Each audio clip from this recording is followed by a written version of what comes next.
போடப்பட்டு அவர்கள் உள்ளே இருக்கின்ற நேரத்தில் அவர்களை வெளிக்கொணரக்கூடிய அந்த பரிபக்குவம் எப்போது ஏற்படும் சகோதரர்களே? நீதி பரிபாலனத்தில் ஒரு முஸ்லிம் இருக்கும்போது தான் ஏற்படும். நீதி பரிபாலனத்திலும் நாம இல்லை, நீதி பரிபாலனம் நீதித்துறையிலும் நாம இல்லை, காவல்துறையிலும் நாம இல்லை, வாதிடக்கூடிய வக்கீல் துறையில் நாம் இருக்கிறோமா? அங்கொன்றும் இங்கொன்றுமாகத்தான் இருக்கிறதே ஒழிய பெரும்பாலாக முஸ்லீம் வக்கீல் அப்படி சொல்லி பார்த்தீங்கன்னு சொன்னா 100க்கு ஒரு 2 பேர் 3 பேர் அப்படின்ற மாதிரி தான் நம்முடைய நிலைமை. ஏன்னா எல்லாரும் ஐடி ஒர்க்கு, எல்லாருமே ஒரு கம்பெனியில் வேலை பார்த்தா மாசம் சம்பாத்தியம் பண்றனா அதோட சரி. அதிகாரத்தில் சென்று அமர வைப்பதற்கு நாமும் முன்னேறவில்லை. எத்தனையோ எல்லாம் வல்ல அல்லாஹ்வின் திருப்பெயரை கொண்டு ஆரம்பம் செய்கின்றேன். அகில உலக மாந்தரின் வழிகாட்டியாய், இஸ்லாம் கூறும் நல்லுலகின் மிகச்சிறந்த ஆட்சியாளராய், முஸ்லிம்களின் நெஞ்சில் என்றும் ஹயாத்து நபியாக வாழ்ந்து கொண்டிருக்கக்கூடிய நபிகள் கோமான் ஹஸரத் முஹம்மது ரசூலுல்லாஹி ஸல்லல்லாஹு அலைஹி வஸல்லம் அன்னாரின் மீதும், அன்னாரை பின்பற்றிய சத்திய சஹாபாக்கள், தாபீன்கள், தபா தாபீன்கள், நல்லோர்கள், நாதாக்கள் நம் அனைவரின் மீதும் எல்லாம் வல்ல அல்லாஹ்வின் ஈடு இணை இல்லாத அன்பும் அவனுடைய கருணையும் உண்டாவதாக. நூற்றாண்டுகளுக்கும் முஸ்லிம் உலகிற்கும் எப்போதுமே ஒரு நெருங்கிய தொடர்பு இருந்திருக்கிறது சகோதரர்களே. ஒவ்வொரு நூற்றாண்டிலும் வியக்கத்தக்க ஏதேனும் மாற்றத்தை முஸ்லிம் உலகம் உள்வாங்கி இருக்கிறது. சிலபோது மிக பெரும் தாக்கத்தையும் அது ஏற்படுத்தி இருக்கிறது. இன்னும் சிலபோது மிக பெரும் தாக்கத்தை ஏற்றுக்கொண்டும் அது இருக்கிறது. என்ற போதிலும் இந்த 21ஆம் நூற்றாண்டு முஸ்லிம் உலகு இதற்கு முந்தைய நூற்றாண்டுகளில் இருந்து முற்றிலும் வேறுபட்ட ஒரு பாதையில், முடிவுகளே இல்லையோ என்று விக்கித்து நிற்கும் ஒரு பாதையில் பயணப்பட்டு கொண்டிருப்பதை நம்மால் உணர முடிகிறது சகோதரர்களே. ஆம், இஸ்லாத்தையும் முஸ்லிம் சமூகத்தையும் இல்லாமல் ஆக்க வேண்டும் என்று கங்கணம் கட்டிக்கொண்டு கிளம்பிய எதிர்ப்பாளர்கள் எல்லா நூற்றாண்டுகளிலும் வாழ்ந்திருக்கிறார்கள். ஒவ்வொரு நூற்றாண்டுகளிலும் அதற்காக முழு முயற்சியும் எடுத்திருக்கிறார்கள். வரலாற்றின் ஊடாக நாம் அந்த எதிரிகள் மேற்கொண்ட முயற்சிகளை ஆராய்ந்து 4 வகையான அணுகுமுறைகளை நாம் என்ன செய்திருக்கிறோம். முதல்ல பார்த்தீங்கன்னு சொன்னால் அனிகிலேஷன் என்று சொல்லக்கூடிய நிர்மூலமாக்குதல் அல்லது இல்லாமலாக்குதல். இரண்டாவது அசிமிலேஷன் என்று சொல்லக்கூடிய தனித்தன்மையை இல்லாமலாக்குதல் அல்லது தனித்தன்மையை அழித்தொழித்தல். மூன்றாவது செக்ரிகேஷன் என்று சொல்லக்கூடிய புறக்கணிப்பது அல்லது ஒதுக்கி வைப்பது. நாலாவது எலிமினேஷன் என்று சொல்லக்கூடிய வெளியேறுவது.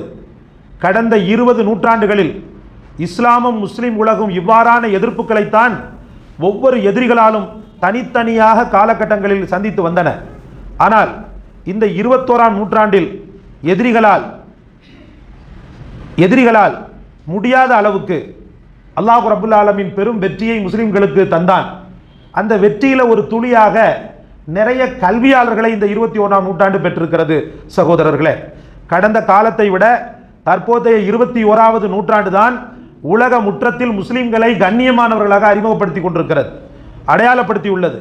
இன்னைக்கு வந்த கரண்ட் செய்தி என்னன்னு சொன்னா, சில பகுதிகளில் இந்துக்களுடைய அந்த தோற்றம் கம்மியாகி இஸ்லாமிய தோற்றம் 43% அதிகமாகக்கூடிய ஒரு சூழல். மக்கள் விழிப்புணர்வு, மக்கள் மிகச்சிறந்த அளவுக்கு மறுமலர்ச்சி பெற்றுவிட்டார்கள். எது சத்தியம் என்பதை உணர்ந்து அவர்கள் லேசாக லேசாக லேசாக நடைபோட ஆரம்பித்து விட்டார்கள் சகோதரர்களே. அதன் விளைவாக அல்லாஹ் ரப்புல் ஆலமீன் இப்போது தற்போதைய முஸ்லிம்களுக்கு கல்வி அறிவை மேம்பட செய்திருக்கிறார். ஒரு காலகட்டம் எப்போ இவன் வயசுக்கு வருவான், பெரிய பையனை ஆவான்னு சொல்லிட்டு பார்த்து அவன் வந்த உடனேயே அவனுக்கு வெளிநாட்டுக்கு வேலை ஏதாவது ஒன்று பண்ணி யாராவது ஒரு டிரைவராகவோ அல்லது கிளீனராகவோ அல்லது அங்கே எங்கேயோ ஒட்டா மேய்க்கிறதுக்கோ ஆடை மேய்க்கிறதுக்கோ ஹோட்டல் தொழிலுக்கோ மொத்தத்தில் வெளிநாட்டுக்கு அனுப்பணும்னு சொல்லி குறியாக இருந்த தாய்மார்களும் தந்தைமார்களும் காலம் சென்று விட்டனர். இல்லைன்னா மளிகை கடையில் தூக்கி போட்டு, சப்பல் கடையில் தூக்கி போட்டு தன்னுடைய பாரத்தை அவனுக்கும் சுமக்க வச்சு அந்த வயசுலேயே அவனை காசு பார்க்க வைத்து அவன் அறிவை முடக்கிய பெற்றோர்களும் காலாவதியாக ஆகிவிட்டனர். இப்போது அல்லாஹ்வுடைய மாபெரும் கிருபையினால் இஸ்லாமிய பெற்றோர்களுக்கு மத்தியில் பிள்ளைகள் நன்றாக படிக்க வேண்டும் என்ற உணர்ச்சி ஏற்பட்டிருக்கிறது, விழிப்புணர்வு ஏற்பட்டிருக்கிறது. பிள்ளைகளுக்கு சரியான ஒரு கல்வி அறிவை கொடுக்க வேண்டும். தான் பட்ட கஷ்டங்கள் பிள்ளைகள் படக்கூடாது என்று தான் செருப்பில்லாமல் சுத்தினாலும் பரவாயில்லை, பிள்ளைக்கு ஸ்கூல் ஷூ வாங்கி கொடுக்குறான். தான் 10 பாத்திரம் தேய்ச்சாலும் பரவாயில்ல, 4 வீட்டில் போய் பிச்சை எடுத்தாலும் பரவாயில்ல, என் புள்ள படிச்சு பெரிய ஆள் ஆகணும்னு சொல்லி ஒவ்வொரு தாயும் நினைச்சுக்கிட்டு இருக்கிறான். அதனால அல்லாஹ்வுடைய கிருபையினால் கடந்த காலங்களை விட இஸ்லாமிய பெருங்குடி மக்கள் கொஞ்சம் கொஞ்சமாக கல்வி பாதையிலே முன்னோக்கி கொண்டிருக்கிறார்கள். அதனால தான் நபிகள் நாயகம் ஸல்லல்லாஹு அலைஹி வஸல்லம் அவர்கள் சொன்னார்கள், ஸஹலல்லாஹு தரீகன் இலல் ஜன்னா. கல்வியை நோக்கி ஒருவன் பயணம் செய்வது அவன் கல்வியை நோக்கி பயணம் செய்வதில்லப்பா, சொர்க்கத்தை நோக்கியே பயணம் என்று சொன்னார்கள் ரசூலுல்லாஹ். அவனை உத்வேகப்படுத்தக்கூடிய விதத்தில் வெறுமனே வெற்றி நேர்வழி அப்படின்லாம் சொல்லி முடக்கல ரசூலுல்லாஹ். என்ன சொன்னாங்கன்னு சொன்னா, ஸஹலல்லாஹு தரீகன் இலல் ஜன்னா. கல்வி அறிவை நோக்கி ஒருவன் பயணப்பட்டானேயானால் அவனுக்கான பாதையான சொர்க்க பாதையை அல்லாஹ் ரொம்ப இலகுவாக ரொம்ப ஈஸியாக அவனுக்கு ஆக்குகிறான் என்று பெருமானார் ஸல்லல்லாஹு அலைஹி வஸல்லம் அவர்கள் சொன்னார்கள். மேலும் அல்லாஹ் தஆலா பொட்டில் தெரித்தால் போல சமூக அரங்கத்தில் கல்வி அறிவை இப்படி ஒரு வார்த்தையை கொண்டு சொல்வான், குல் ஹல் யஸ்தவில்லதீன யஅலமூன வல்லதீன லா யஅலமூன். நபியே, நீங்கள் அந்த மக்களை பார்த்து சொல்லிவிடுங்கள், குல் ஹல் யஸ்தவில்லதீன யஅலமூன வல்லதீன லா யஅலமூன். அறிந்தவனும் அறியாதவனும் எந்த காலத்திலும் சமமாக முடியாது. ஒரு டாக்டர், இன்ஜினியர், ஒரு கல்வியாளனுக்கு கொடுக்கப்படக்கூடிய மதிப்பு ஒரு பெரிய செல்வந்தன் இருக்கிறான்னு வச்சுக்கிறோங்க, அவனை வாங்க போங்கன்னு சொல்லுவாங்களே ஒழிய சமூக அரங்கத்தில் இவனுக்குள்ள ரெஸ்பெக்ட் இருக்குது பாருங்க, அது தனி அலாதியானது. அல்லாஹ்வும் அப்படித்தான் சொல்றான், படித்தவனும் படிக்காதவனும் எந்த காலத்திலும் சமமாக முடியாது. அது எந்த படிப்பாக இருந்தாலும் சரி, ஆலிம் படிப்பாக இருந்தாலும் சரி அல்லது உலகை சார்ந்த படிப்பாக இருந்தாலும் சரி, ஒரு படித்தவனும் படிக்காதவனும் எந்த காலத்திலும் சமமாக முடியாது. மொத்தத்தில் கல்வி அறிவை பெற வேண்டும் என்ற முனைப்பில் இருக்கக்கூடிய இந்த சமூகம் எப்படியான கல்வியை பெற வேணும் அப்படின்றதுல கொஞ்சம் சரிக்கு போய் கிடக்குது. கல்வியாளர்களை உருவாக்க வேண்டும் என்பதில் காட்டக்கூடிய அக்கறை பார்த்தீங்கன்னு சொன்னா, எப்படிப்பட்ட கல்வியாளனை காட்டணும் அப்படின்ற உருவாக்கணும்ன்றதுல கொஞ்சம் பின்தங்கிய நிலையில் இருக்குது. அவங்க கொஞ்சம் யோசிச்சுட்டாங்கன்னா ரொம்ப அல்ஹம்துலில்லாஹ், இந்த உலக அரங்கத்தில் பெரும் ஆட்சியாளர்கள் பீடத்திலேயே அவர்கள் அமரக்கூடிய அல்லது மிக பெரும் பதவிகள் அவர்கள் வாய்க்கப்படக்கூடிய ஒரு தௌஃபீகை அல்லாஹ் தஆலா தந்து விடுகிறான். சகோதரர்களே, உயர்கல்வியை நோக்கிய பயணம் அல்ஹம்துலில்லாஹ். ஆனால் அதே சமயத்தில் சில தவறான சிந்தனைகள் இஸ்லாமிய சமூக மக்களிடத்தில் இருக்கிறது. இன்றைய முஸ்லிம் சமூகம் உயர்கல்வியை எப்படி பார்க்குதுன்னு சொன்னா, காசு பணம் சம்பாதிப்பதை அடிப்படையாகத்தான் அந்த உயர்கல்வியை பார்க்கிறது. அதன் அடிப்படையிலே தான் கல்வியாளர்களையும் உருவாக்கி வருகிறது. இதனால முஸ்லிம் சமூகத்தில் எந்த ஒரு மாற்றத்தையும் முன்னேற்றத்தையும் நம்மளால பார்க்க முடியல. படிக்க வைக்கிறாங்க, ஆனா படிக்க எப்படி வைக்கிறாங்கன்னு சொன்னா, காசு பணம் அவன் நல்லா இருக்கணும், அவன் நல்ல காசு பணம் சம்பாதிச்சு நல்ல வசதி வாய்ப்பா இருக்கணும் அப்படின்றத மட்டும்தான் பார்க்கிறாங்களே ஒழிய வேறு ஒரு வகையான கோணத்தில் பார்க்கக்கூடிய மக்கள் நம்மில் அருகிவிட்டனர், இல்லாமல் ஆகிவிட்டனர், கொஞ்சமாக ஆகிவிட்டனர். சகோதரர்களே, உருவாக்கம் என்பது மனித வாழ்க்கையில் இன்றியமையாத ஒன்று. அதிலும் குறிப்பாக நாம் எப்படி உருவாக வேண்டும், எப்படியானவர்களை உருவாக்க வேண்டும் என்பது மிகவும் அவசியமான ஒன்று. ஒரு முஸ்லீம் எப்படி உருவாக வேண்டும் என்று அல்லாஹ் தன் திருமறையிலே சொல்லும் போது அல்லாஹ் ரப்புல் ஆலமீன் ஒரு அழகான ஒரு படைப்பை உதாரணமாக்கி சொல்வார். எறும்பு, சாதாரணமான ஒரு எறும்பு, ஒரு சின்ன எறும்பு, அதை பத்தி அல்லாஹ் ரப்புல் ஆலமீன் குர்ஆன்ல சொல்வான். சூரத்து நம்ல், எறும்பு என்ற அத்தியாயமே இருக்கிறது குர்ஆனிலே. எறும்பை பத்தி ஒரு வசனத்தை மட்டும் சொல்லிட்டு போகல, ஒரு அத்தியாயத்தை அல்லாஹ் தஆலா அதை சிறப்புப்படுத்தக்கூடிய விதத்தில் இறக்கி அந்த எறும்பினுடைய மிகச்சிறந்த சிறப்பியலை அல்லாஹ் ரப்புல் ஆலமீன் சொல்வான். ஹஜ்ரத் சுலைமான் அலைஹிஸ்ஸலாம் தன்னுடைய படை பரிவாரங்களோடு என்ன செய்வார், சென்று கொண்டிருக்கின்ற நேரத்தில் ஒரு எறும்பு புற்று ஒன்று அவர் போகின்ற பாதையில் இருக்கும். அந்த எறும்பு புற்றில் ஆயிரக்கணக்கான எறும்புகள் இருக்கும். அதிலே ஒரு தலைவி எறும்பும் இருக்கும். ஒரு தலைவி, அத்தனை எறும்புகளையும் கொண்டு செலுத்தக்கூடிய ஒரு தலைவி எறும்பு இருக்கும். அல்லாஹ் கூறுகிறான், வ ஹுஷ்ர லி சுலைமான ஜுனூதுஹு மினல் ஜின்னி வல் இன்சி வத்தைரி ஃபஹும் யூஸாஊன் ஹத்தா இதா அதவ் அலா வாதின் நம்ல் காலத்து நம்லத்து யா ஐயுஹன் நம்லுதுகுலு மசாக்கினக்கும் லா யஹ்திமன்னக்கும் சுலைமானு வ ஜுனூதுஹு வஹும் லா யஷ்குரூன். அப்ப அந்த தலைவி எறும்பு என்ன செய்யும் சொன்னா, எல்லா தன்னுடைய சகாக்கள் இருக்கிறது இல்லையா, தன்னுடைய பரிவாரங்கள், அந்த பரிவாரங்கள்ட்ட சொல்லும். அல்லாஹ் சொல்கிறான், எல்லாரும் ஓடி போய் பொந்துக்குள்ள மறைஞ்சுக்கிறங்க, உங்களுடைய தத்தமது வீடுகளில் போய் அடங்கிக்கிறங்க. ஏன்னா சுலைமானும் அவருடைய படையும் வந்து கொண்டிருக்கின்றனர், அவர்களுக்கு நாம கண்ணுக்கு தெரிய மாட்டோம், நம்மளை மிதித்து அழித்து விடக்கூடும். ஆகவே நீங்கள் அனைவருமே என்ன செய்து கொள்ளுங்கள், சென்று உங்களுடைய பொந்துகளில் உங்களுடைய உயிரை காப்பாற்றிக் கொள்ள ஒதுங்கிக் கொள்ளுங்கள் என்று அவர் எங்கே வந்துகிட்டு இருப்பாரு. கால் குழம்பின் ஓசையை கேட்ட மாத்திரத்திலேயே அந்த எறும்பு என்ன செய்யும், சொல்ல ஆரம்பிக்கும். முன்னாடி சென்ற சுலைமான் அலைஹிஸ்ஸலாம் அவர்களுக்கு உயிரினங்களின் பாஷை கற்றுக் கொடுக்கப்பட்டபடியால் அவங்க அதை பார்த்து ரொம்ப ஆச்சரியப்படுவாங்க. ஒரு மனிதனுக்குள் இருக்கக்கூடிய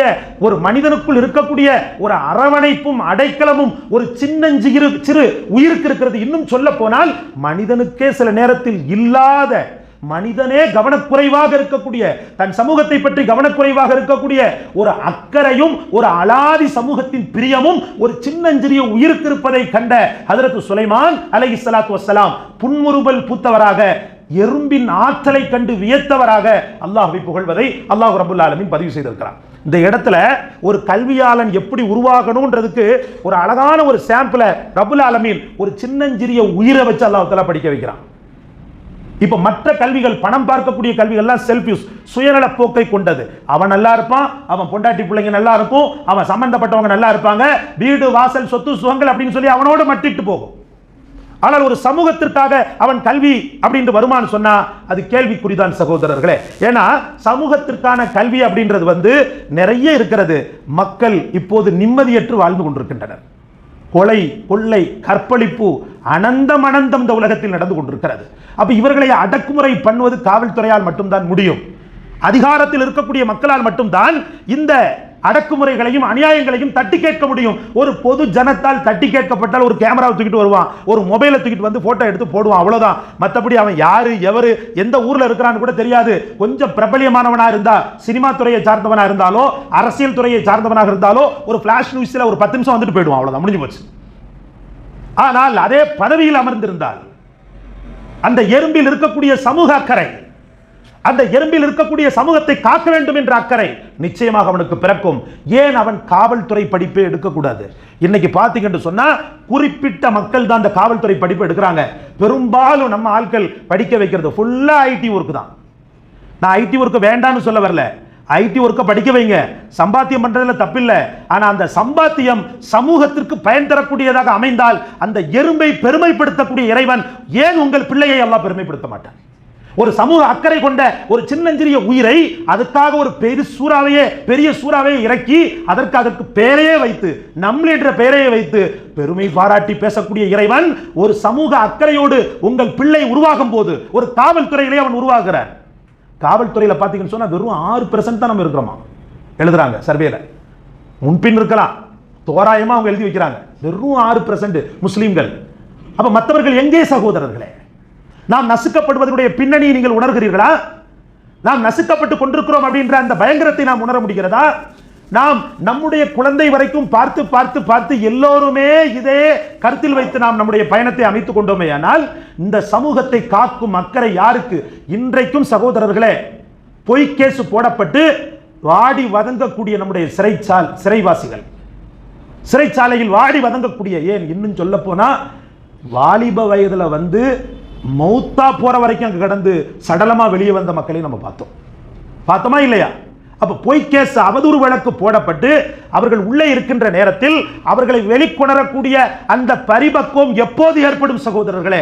நீதி பரிபாலனத்தில் ஒரு மனிதன், ஒரு முஸ்லிம் இருக்கும்போது தான் ஏற்படும். நீதி பரிபாலனத்திலும் நாம இல்லை, நீதித்துறையிலும் நாம இல்லை, காவல்துறையிலும் நாம இல்லை, வாதிடக்கூடிய வக்கீல் துறையில் நாம் இருக்கிறோமா?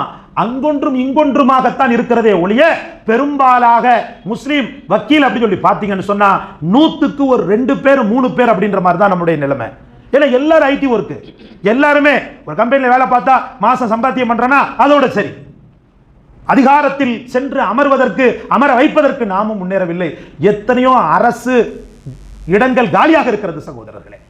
அரசு வேலைகள், இது போன்ற வேலைகளுக்கு தகுதியான ஆட்களை தேடி மனுக்கள் வரவில்லை, வெறும் இடங்கள் மட்டுமே இருக்கிறது சகோதரர்களே. யாரும் படிக்க முன்வைப்பதில்லை, படிக்க முன் வருவதும் இல்லை. ஒரு காலம் இருந்தது, நான் ஆரம்பத்தில் சொன்னது போல வெளிநாட்டுக்கு அனுப்புறதை தான் குறியாகவே வைத்திருந்தாங்க. துபாய் மாப்பிள்ளையா, ஏன்னா இவங்களுடைய தாட் ஃபுல்லா இருந்துச்சு, தப்பா நினைக்க கூடாது. இவங்களுடைய தாட் எப்படி இருந்துச்சுன்னு சொன்னா, அவனுக்கு கல்யாணம் பண்ணி வைக்கும் போது துபாய் மாப்பிள்ளைக்குன்னு சொல்லி ஒரு ரேட் இருக்கு, சிங்கப்பூர் மாப்பிள்ளைக்குன்னு சொல்லிட்டு ஒரு ரேட் இருக்கு. ஒரு காலத்தில் இருந்துச்சு. இப்போ அல்லாஹ்வுடைய கிருபையினால மார்க்க ஞானங்கள் நிறைய வாலிபர்களுக்கு இருந்ததுனால அதை வெக்கப்பட்டு பிச்சை எடுக்கிறதுக்கு சமம்னு சொல்லி பெற்றோர்களே எதிர்த்து என்ன செய்யறான், சில மக்கள் கல்யாணம் பண்றான். நம்ம இல்லைன்னு சொல்லலை. ஒரு காலகட்டத்தில் துபாய் மாப்பிள்ளைக்குன்னு சொல்லி தனி ரேட் இருக்கும். அவன் தமிழ் முஸ்லீமா இருந்தாலும் சரி தான், உருது முஸ்லீமா இருந்தாலும் சரிதான், துபாய்க்காரனா அவனுக்கு ஒரு ரேட் இருக்கும். அவனுக்கு போடுற நகை தனியா இருக்கும், அவனுக்குள்ள கெப்பாசிட்டியே தனி. ஊர்ல கடை வச்சு அவனை விட சம்பாத்தியம் பண்ணிக்கிட்டு இருப்பான். ஆனா அவனுக்கு கூட என்னது, செகண்ட் குவாலிட்டி தான். அதாவது இரண்டாம் தரத்து மக்கள் தான். இரண்டாம் தாரத்து மக்கள் இல்ல, இரண்டாம் தரத்து மக்கள். துபாய் மாப்பிள்ளையா ஃபர்ஸ்ட் குவாலிட்டி, துபாயில இருக்காராம், சிங்கப்பூர்ல இருக்கிறார் அவருக்கு அப்படின்னு சொல்லிட்டு அது இப்ப மலையேறி போச்சு. இப்ப படிப்பை பார்க்கறாங்க. படிப்புன்னு சொன்னா கண்ணை மூடிக்கிட்டு ஒத்துக்கறாங்க. டபுள் டிகிரி சரிதான், 3 டிகிரி சரிதான். இந்த டிகிரியால் அல்லாஹ்வுடைய படைப்புகளான ஏனைய சமூகத்திற்கு உன் பிள்ளையால என்ன நடந்துச்சுன்றது தான் கேள்வி. அப்ப காவல்துறையிலையும் முஸ்லிம்கள் இல்லை, நீதித்துறையிலையும் முஸ்லிம்கள் இல்லை, வக்கீல் துறையிலையும் முஸ்லிம்கள் இல்லை சகோதரர்களே. மருத்துவத்துறையில் கொஞ்சம் பரவாயில்லை அல்ஹம்துலில்லாஹ். மருத்துவத்துறையில் கொஞ்சம் இந்த டாக்டர் பஷீர், இந்த பக்கத்தில் ஹிரா, அதில் டாக்டர் கண்ணியத்திற்குரிய ருக்ஸானா, இது போன்ற சில பெண் மருத்துவர்கள், ஆண் மருத்துவர்கள் சொல்லிட்டு சேவை மனப்பான்மையோடு மக்களுக்கு தொண்டாற்ற வேண்டும் என்ற அந்த காலத்திய உணர்வுகளோடு என்ன செய்யறாங்க, அந்த காலத்திலேயே படிக்க வச்சு அல்ஹம்துலில்லாஹ் இருக்கிறாங்க, இல்லைன்னு சொல்லலை. ஆனால் பெரும்பாலும் நாம சூஸ் பண்றது எதா இருக்கும்னு சொன்னா, ஒன்று ஐடி ஃபீல்டு, உட்கார்ந்துக்கிட்டே சம்பாதிக்கிற, வீட்டிலேயே தான் உட்கார்ந்து சம்பாதிச்சிடுறாரு, அவர் வீட்டிலேயே உட்கார்ந்து செஞ்சிடுறாரு. அல்ஹம்துலில்லாஹ், அதை நம்ம குறை சொல்றதுக்கு இல்லை, வேதனைப்படுறதுக்கு இல்லை. ஆனால் இந்த உயர் கல்வியை மட்டும் நாம ஏன் இப்படி சூஸ் பண்ணக்கூடாதுன்னு நம்ம சொல்றோம், வேற ஒண்ணுமே இல்லை சகோதரர்களே. இப்படி நம்ம சூஸ் பண்ணிட்டோம்னு சொன்னா, நம்முடைய ஆட்சியும் அதிகாரமும் நம் கைவசம் வந்ததுன்னு சொன்னா, இன்னைக்கு பயந்து சாகணுன்ற அவசியமே கிடையாது. என் வீட்டில் வக்கீல் இருக்கிறாயா, அவன் வாதிடுவான். என் வீட்டில் நீதிபதி இருக்கிறான், என் வீட்டில் ஜட்ஜ் இருக்கிறான், என் பிள்ளை எங்களுடைய சமூகத்தை காப்பாற்றுவாண்டு ஒவ்வொருவரும் காலரை தூக்கி கொண்டு தன்மானத்தோடு இந்த உலகத்தில் பவனி வரலாமே சகோதரர்களே. ஏன் அதை நாம் மறந்து தொலைத்தோம்? நம்முடைய சிந்தனைகள் ஏன் மழுங்கி விட்டது? இது விஷயத்தில் பிள்ளைகளை படிக்க வைக்க வேண்டும், இல்லை என்று சொல்லவில்லை. அந்த படிப்பு நபிகள் நாயகம் முஹம்மது ரசூலுல்லாஹ் ஸல்லல்லாஹு அலைஹி வஸல்லம் அவர்கள் சொல்வார்களே, ரோட்ல போய்கிட்டு இருக்கிற நேரத்தில் மக்களுக்கு இடையூறு தரக்கூடிய கல், முள், இது போன்றவைகளை அகற்றுபவன் சொன்னாங்க ரசூலுல்லாஹ், ஈமானில் ஒரு கிளையை அவன் எடுத்துக்கொண்டான். பனி இஸ்ரவேலை சார்ந்த ஒரு நபரை பற்றி பெருமானார் பெருமைப்பட சொல்வார்கள், முஹம்மது ரசூலுல்லாஹ் பனி இஸ்ரவேலை சார்ந்த ஒரு மனிதர் என்ன செய்தார்னு சொன்னா, பாதையில கடந்த பெரிய மரக்கிளை, பாவம் போற வர்றவன் தடிக்க விழுந்துட்டு போறதுக்கா அப்படின்னு சொல்லி அந்த மரக்கிளையை எடுத்து, பாரதூரமான வெயிட்டாக இருக்கக்கூடிய அந்த மரக்கிளையை எடுத்து ஒரு ஓரத்தில் போட்டாரு. அல்லாஹ் ரப்புல் ஆலமீன் அவன் செய்த இந்த புண்ணியத்தை பதிவு செய்து சொன்னாங்க ரசூலுல்லாஹ், புகாரில் வருகிறது, ஆகிரத்திலே சொர்க்கத்திலே அந்த மரக்கிளையை பிடித்தவனாக அல்லாஹ் ரப்புல் ஆலமீன் அவனை இருக்க வைக்கிறான்னு சொல்லி சொன்னாங்க. சமூகத்திற்கு ஒரு மரக்கிளை இடைஞ்சலை தந்தது என்பதற்காக அந்த மரக்கிளையை எடுத்து போட்டான். இந்த ஒரு காரியம் தான் அவன் பண்ணான். இந்த ஒரு காரியத்திற்காக அந்த மரக்கிளையோடு சேர்ந்து நீ சொர்க்கத்துக்கு போன்னு சொல்லக்கூடிய இறைவன் இந்த உலகத்தில் என் சமூகம் பாதுகாக்கப்படணும், என் சமூகத்திற்காக நான் வாதிடணும், என் சமூகத்திற்காக நான் நீதி கொடுக்கணும், என் சமூகத்திற்காக மிகச்சிறந்த அளவுக்கு ஒரு ஆசிரியனா, ஒரு ப்ரொஃபஸரா அவனை நான் உருவாக்கணும், மனிதனாக உருவாக்கணும்ன்ற அந்த ஒரு தாட்டோடு குழந்தைகள் படித்தாலோ அல்லது குழந்தைகளை படிக்க வைத்தாலோ, பெற்றோர்கள் படிக்க வைத்தாலோ, அந்த பெரும் பாக்கியத்தை, ஒரு மரக்கிளையின் சொர்க்கத்தை தந்த அந்த ரப்புல் ஆலமீன் இந்த குடும்பத்தையே சொர்க்கத்துக்கு அனுப்ப மாட்டானா? இந்த குடும்பத்தையே சொர்க்கத்தின் பக்கம் அழைத்து செல்ல மாட்டானா? ஏன் ரசூலுல்லாஹி ஸல்லல்லாஹு அலைஹி வஸல்லம் ஸஹலல்லாஹு தரீகன் இலல் ஜன்னah என்ற வார்த்தையை சொன்னார்கள். கல்வியை தேடி ஒருவன் பயணம் செய்தால் சொர்க்கத்தின் பாதையை திறக்கிறான் என்ற இந்த வார்த்தை பாரதூரமானது, ஆழமானது, அகலமானது, உணர்வு ரீதியானது சகோதரர்களே, உணர்வு ரீதியானது. அதனால் பிள்ளைகளை பாரதூரமான சிந்தையோடு படிக்க வையுங்கள். +2 முடித்திருக்கக்கூடிய பிள்ளைகள் அல்ஹம்துலில்லாஹ், நிறைய உலமாக்களுடைய பிள்ளைகள்லாம் நல்ல மார்க்கு, உலமாக்களுடைய பிள்ளைகள்லாம் நல்ல மார்க்கு, அவ்வளவு அல்ஹம்துலில்லாஹ், உலமாக்களுடைய பிள்ளைகள் அவ்வளவு நல்ல மார்க்கு, அற்புதமான மார்க்கு. ஏனைய முஸ்லிம்களுடைய பிள்ளைகள் அல்லாஹ்வுடைய கிருபையினால் நல்ல மார்க்கு. இதை நம்ம ஒரு வாய்ப்பா பயன்படுத்தி இன்ஷா அல்லாஹ், இதை ஒரு நல்ல வாய்ப்பா பயன்படுத்தி இன்ஷா அல்லாஹ் நாம் நம்முடைய பிள்ளைகளுக்கு ராஜபாட்டை ஏன் அமைக்க கூடாது சகோதரர்களே? அன்னை ஆயிஷா ரலியல்லாஹு அன்ஹா பெருமானார் ஸல்லல்லாஹு அலைஹி வஸல்லம் உடைய ஆத்மார்த்தமான மனைவி. ஒரு சின்ன துடுப்பு தான் ரசூலுல்லாஹ் கிடைச்சது, ஒரு சின்ன துளி தான் கிடைச்சது ரசூலுல்லாஹ்க்கு. அந்த பெண்ணை உருவாக்கிட்டாங்க ரசூலுல்லாஹ். ஒரு முறை நீங்க எல்லாம் பரவலா கேள்விப்பட்டிருப்பீங்க, பல முறை கேள்விப்பட்டிருப்பீங்க, எல்லா நிக்கா மேடைகளிலும் பெரும்பாலும் உலமாக்கள் இதை சொல்லுவாங்க. ஒரு முறை பெருமானார் ஸல்லல்லாஹு அலைஹி வஸல்லம் வீட்டிற்குள் நுழைகின்றார்கள். ஆயிஷா நாயகி உட்கார்ந்துட்டு விளையாடிக்கிட்டு இருக்கிறாங்க. அப்போ ரொம்ப விளையாட்டு பிள்ளை அவங்க விளையாடிக்கிட்டு இருக்கிறாங்க. ஃபுல்லா பெண் பொம்மைகளாக இருக்கிறது, அதாவது பொம்மைகள் மண் பொம்மைகள் இருக்கிறதல்ல, அது பெண் போல சேலை இதெல்லாம் உடுத்து சின்ன பிள்ளைங்க செய்யும் இல்லையா, அந்த கண்மையெல்லாம் போட்டு பொம்பளை மாதிரி ஜோடிச்சு வச்சிருக்கிறாங்க. அப்போ ரசூலுல்லாஹி ஸல்லல்லாஹு அலைஹி வஸல்லம் அவர்கள் கேட்குறாங்க, மா ஹாதிஹி யா ஆயிஷா, ஆயிஷாவே இதெல்லாம் என்னன்னு சொல்லிட்டு கேட்குறாங்க. உடனே அந்த அம்மா சொல்றாங்க, ஹாதிஹி பனாத்தி, இந்த பொம்மைகள்லாம் என் பிள்ளைங்க, என் பெண் மக்கள் அப்படின்னு சொல்லி சொல்றாங்க. ஆனால் கடைசி வரைக்கும் அல்லாஹ் தஆலா ஒரு குழந்தையை கூட அவங்களுக்கு கொடுக்கல. அது ரெண்டாவது.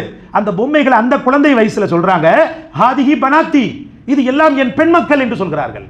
சொன்ன உடனே ரசூலுல்லாஹி ஸல்லல்லாஹு அலைஹி வஸல்லம், சரி இதெல்லாம் உன் பெண் மக்கள், அந்த ஓரத்தில் 2 ரெக்கையோட ஒரு பொம்மை இருக்கிறதே அது என்னன்னு சொல்லி கேட்குறாங்க. ஒரு குதிரை பொம்மை இருக்கிறதே அது என்னன்னு சொல்லி கேட்குறாங்க. 2 ரெக்கையோட இருக்குதப்பா, இது குதிரை சரிதான், குதிரைக்கு ரெக்கை இருக்குமா? உடனே ஆயிஷா நாயகி சுதாரித்தவராக அந்த சின்ன வயதிலே சொல்கிறார், ஏன் ரெக்கை இல்லை? சுலைமான் நபியின் குதிரைக்கு ரெக்கை இல்லையா? தாங்கள் ஒரு முறை பயான் செய்தீர்கள், நான் கேட்டிருக்கிறேன். சையதுனா சுலைமான் அலைஹிஸ்ஸலாம் அவர்களுக்கு பிரத்யேகமாக அல்லாஹ் ரப்பல் ஆலமீன் கொடுத்த ஒரு உயிர் ரெக்கை முளைத்த குதிரை. அந்த குதிரையை கொண்டு அவர் எங்கே நாடுகிறாரோ அங்கே செல்வார் அப்படின்ற நீங்க சொன்ன செய்தியை நான் வச்சிருக்கிறேன், நான் மெமரியில் வச்சிருக்கிறேன். உடனே அங்கிருந்து ஹஜ்ரத் ரசூலுல்லாவுக்கு அப்படியே பொறி தட்டியது. இவர் சாதாரணமானவர் அல்ல, இந்த பதில் சாதாரணமானது அல்ல. என்ன செஞ்சாங்க தெரியுமா?